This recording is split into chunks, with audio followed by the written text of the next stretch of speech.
Can you really make a living delivering for apps like DoorDash, Uber Eats, Instacart, and all the others? Okay, guys, we're about to explore the reality of gig economy jobs, and this is a request video.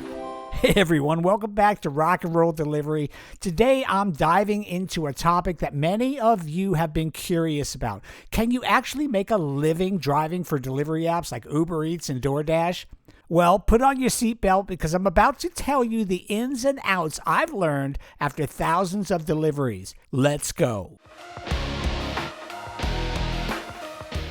These days, delivery apps have become synonymous with gig work because they offer opportunities for folks to earn money on their own terms, or at least that's what we'd like to believe. Firstly, here are some pros of delivery gig jobs. The big one is flexibility. Of course, one of the biggest advantages of delivering through these apps is flexibility. You get to choose when and where you work, making it an ideal option for those who need to balance other commitments like, let's say, school, taking care of the kiddos, or in my case, rehearsing or recording with my band. So yeah, the flexibility as you, an independent contractor, is really a big bonus. Now, next up, let's talk about the earning potential. Now, a lot of it will depend on your market. For instance, if you live in a small town, your earnings will be different from that of someone who lives, let's say, in a big city, well, like me, Las Vegas, Nevada. So taking that into account, in general, on a good day, you can make some decent money, especially during peak hours and during high demand times like lunch and dinner. Now, some drivers report earning more than they would in, let's say, a traditional job, but many factors go into that, so it really will vary wildly. How many days a week and hours a day are you willing to work, and so on. Now, to get started, it couldn't be any easier. You sign up on an app, and in most cases, boom, you're in. And of course, you're going to need a reliable vehicle and a smartphone. That's basically it. Now, if you're a regular viewer of my channel, you may have seen the video where I came across a guy who was actually delivering on a Razor kick scooter, not one of those e-scooters, the ones you have to push with your foot. And there's other folks who also use bikes to deliver and other modes of transportation like motorcycles, whatever. Well, guys, I hate to break it to you, but it's not all sunshine and rainbows. The income can be highly variable. Factors like tips, location, time of day can all significantly impact your earnings, so making a consistent living might be a challenge. The bottom line is if you're looking to make some extra money as a side hustle, then delivering is a great way to do that. However, if you're looking to deliver as your main source of income, get ready to work long hours, not to mention you got to pay for your own gas, you got to maintain your vehicle, and yeah, then there's all those miles you're going to be putting on your car. So let's talk a little bit more about expenses. Gas, vehicle maintenance, insurance, all of those things can eat into your earnings. So it's crucial to factor in these costs when evaluating the actual profitability of your gig work. Can you make it work? The answer is yes, but at times it's a bit of a balancing act. Now, let's hear from some other drivers who, like me, have firsthand experience in the delivery gig economy. I reached out to them on various platforms to get their insights, so check it out. This one driver said, "I've been delivering food for over a year now, and it's been a mixed bag. Some days I make great money, but other days it's just not worth it. It really depends on factors like tips and the time of day."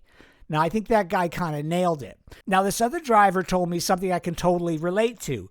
Flexibility is the key. I'm a musician, and this gig allows me to work around my musical endeavors. But it's not a stable income. I have to hustle a lot to make ends meet. Bingo. And this freedom-loving driver put it this way. I enjoy the freedom, but expenses can add up quickly. Gas prices and maintenance costs take a significant chunk out of my earnings. It's a hustle, but some people can actually make it work. So, ending with a bit of optimism. Okay, guys, you're here because you're considering entering the wonderful world of delivery gigs. Now, here are some tips to help you maximize your earnings and navigate the challenges. Okay, guys, tip 1, strategic timing. Knowing when and where demand is high can significantly impact your earnings. Peak hours and busy areas can make a substantial difference in the amount of money you can earn. Route planning. Now, this is crucial because you want to minimize the time between deliveries to maximize your hourly earnings. So use that GPS to maximize your earnings. Now, it's also good to remember you have to provide a level of customer service because customer service actually matters. Providing excellent service can lead to better tips and positive reviews. Someone might give you 5 stars or like you up. And then I don't know if this is actually the case, but I think the app will assign you to these folks if you're in the area. So that means more opportunities. And of course, you always want to be mindful of your expenses. Keep track of your mileage and consider a fuel-efficient vehicle to minimize those costs. Now, for instance, I own a Prius. That's 50 miles plus per gallon, so that's a good vehicle. Other electric-type vehicles are great. Maybe you have to use what you have now to get started, and that's okay, guys, but be mindful of those expenses, especially if you drive a gas guzzler. You're going to be putting a lot of money in gas in that vehicle, and that's going to eat into your earnings. So in conclusion, guys, can you actually make a living delivering on apps like DoorDash and Uber Eats? Well, the answer is both yes and no. Now, they offer flexibility and earning potential, but the variable income, expenses, and the lack of sometimes benefits can make it challenging to rely on them as a sole source of income. So before you dive into the gig economy, weigh the pros and cons carefully. If you're currently a gig worker, share your experiences in the comment section below. And if you found this video helpful in any way, don't forget to like, subscribe, and hit that little notification bell for more content on navigating the gig economy. Thank you for watching, guys, and until next time, happy delivering. Okay, for all you guys that stuck around this long, I do have one more tip, and it's an important one, guys. It's all about maintaining good mental health. This gig work can really mess with your head at times, and it's important to realize that it's a crucial aspect that's often overlooked in the gig economy. The unpredictable nature of gig work, coupled with the pressures to meet delivery targets, well, all of that can take a toll on your well-being. It's essential to prioritize your mental health by setting realistic expectations, taking breaks when needed, and establishing a healthy work-life balance. Remember, it's okay to say no to additional orders if you feel overwhelmed.